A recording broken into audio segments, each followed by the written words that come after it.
99% plus of all of the species, let alone animals, that have ever inhabited this planet have been brutally wiped from existence. And for what? For our development? It seems that unimaginable, indescribable, and seemingly inexplicable suffering is embedded into the very mechanism by which, I'm told, God decided to create human beings.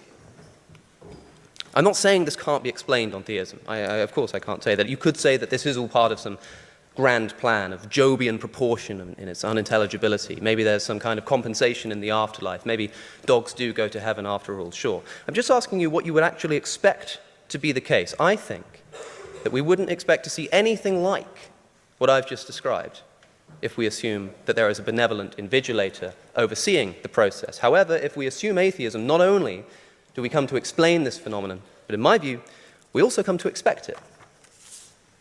If I'm wrong, however, if the truth of theism is indeed as plain and graspable as many on the opposition would doubtless like to suggest this evening, then I must ask why religious belief has traditionally, if not essentially delusional in essence, relied so heavily on, if you like, non-rational modes of convincing. A sign as sure as they come of delusional belief is an inability to muster and a resistance against rational defense of that belief, especially in the face of challenge, and most evident when the threat or enforcement, indeed, of suppression or physical violence is substituted in its place.